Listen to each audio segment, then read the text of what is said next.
Bom dia, segundo ano. Galera, vamos lá para mais uma aula.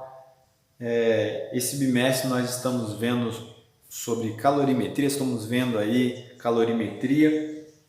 E a aula de hoje nós vamos falar sobre mudança de fase. Na aula passada falamos um pouquinho sobre energia mecânica nas resoluções dos exercícios. E hoje vamos estar falando aqui sobre mudança de fase, tá? Galera, é o seguinte, no século XX descobriu-se experimentalmente que a matéria é formada por átomos.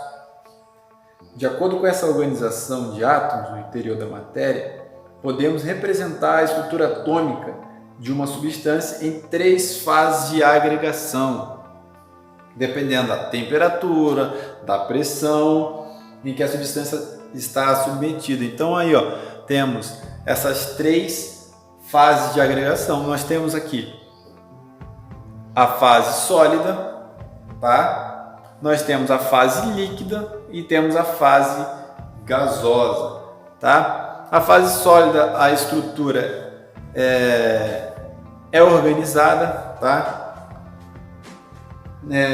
O nosso material didático ele vem falando um pouquinho sobre essa estrutura, tá? Elas são arranjadas aqui de uma forma retangular. As distâncias são bem definidas, tá? Elas podem vibrar em posições fixas, mas não podem abandonar essas posições porque elas estão bem pensadas, bem juntas, bem unidas, tá? As forças de coesão entre elas são muito fortes, fazendo com que os sólidos possuam forma própria e volume constante, tá? Então nós temos aqui essa fase sólida, a fase sólida, uma estrutura bem organizada, tá?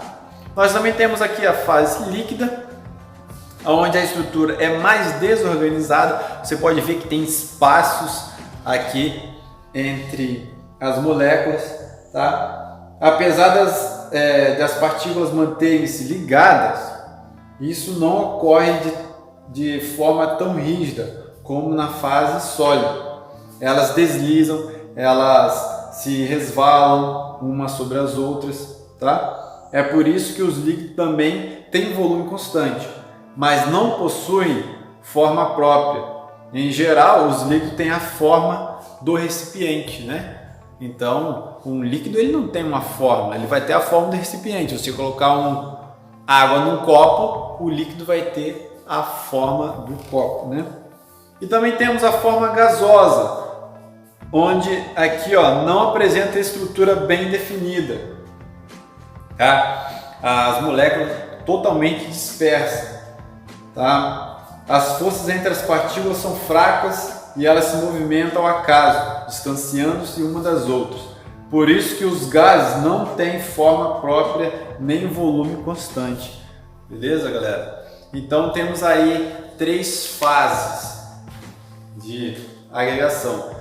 Então, galera, mas é o seguinte, a mesma substância pode apresentar-se conforme as condições na fase sólida, líquida e gasosa, né? O exemplo que nós temos aí é o gelo, a água e o vapor, né? Na prática, galera, nós vemos aí que uma substância pode passar de uma fase para outra com a retirada, né? Ou o fornecimento de calor, né? Então, se eu tirar o calor, a água vira gelo, correto? Se eu acrescentar, calor, a água vira vapor e assim vai, né? Então, se eu aqueço a água até certo ponto, a água vai virar vapor, né? Ou se eu esfriar a água até certo ponto, ela vira gelo, beleza? Então, galera, nós temos aqui um mapinha, né, na página 14 do nosso material didático que está falando legal sobre isso. Nós temos um mapinha aqui. Então, tem a fase líquida, a fase sólida, a fase gasosa, tá? Então, da líquida para a sólida, solidificação, tá?